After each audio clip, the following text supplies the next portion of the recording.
Hello world for ever.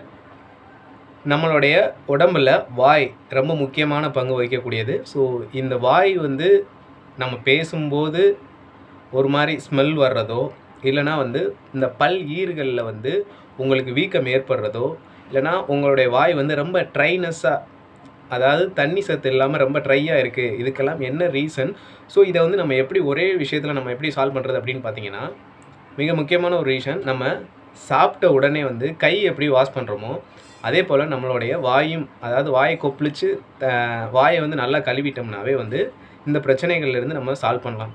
So என்ன அப்படின்னு பார்த்தீங்கன்னா, நம்மளுடைய நாக்குகளை நம்ம சாப்பிட்ட உடனே வந்து நாக்குகளில் வந்து இல்லை பல் ஈர்களில் வந்து அங்கங்கே வந்து எல்லாமே வாயில் வந்து நிறைய பாக்டீரியாக்கள் வந்து வளரும். ஸோ நம்ம சாப்பிடக்கூடிய சாப்பாடு வந்து மீதம் வந்து அங்கங்கே தங்கியிருக்கும்.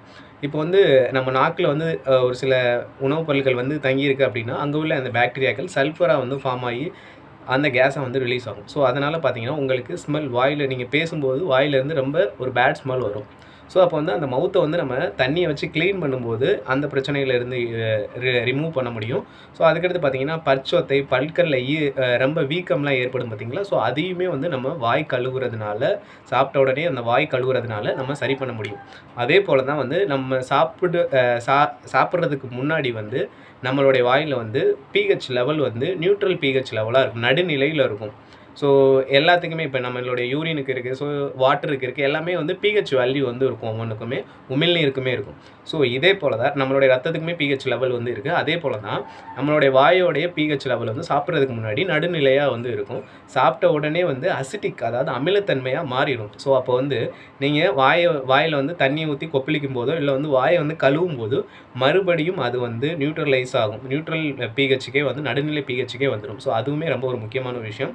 ஸோ சலைவா, நம்மளுடைய உமிழ்நீருமே வந்து நம்ம வாய் வந்து ட்ரையாக இல்லாமல் நம்ம கொஞ்சம் வெட்டாக வச்சுருக்கும்போது உமிழ்நீருமே வந்து நல்லா சுரக்கும் அப்படின்னு வந்து சொல்லப்படுது. ஸோ இந்த மாதிரி பிரச்சனைகள்லேருந்து, அதாவது பற்சொத்தை, பேட் ஸ்மெல் வர்றது, ஸோ உங்களுடைய குடல் பகுதி நல்லா இருக்கணும். ஸோ எல்லாத்துக்குமே வந்து மிக முக்கியமான ஒரு காரணம், இந்த வாய் தான் வந்து ஃபஸ்ட்டு செரிமான மண்டலமாகவே செயல்படுது. ஸோ இந்த வாயை வந்து நம்ம கையை வந்து எந்தளவுக்கு க்ளீனாக வச்சுக்கிறோமோ அதே போல் மவுத்தையும் வந்து க்ளீனாக வச்சுக்கிறது. ஸோ வாயின்னு சொல்லும்போது நமக்கு பற்கள், நாக்கு, வாய் எல்லாமே எல்லா ஆர்கனும் சேர்ந்தது தான் மொத்தமாக.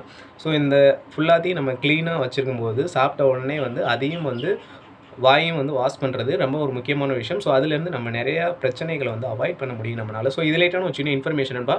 ஓகே, அடுத்த வீடியோவில் மீட் பண்ணலாம். ஓகே, பாய்.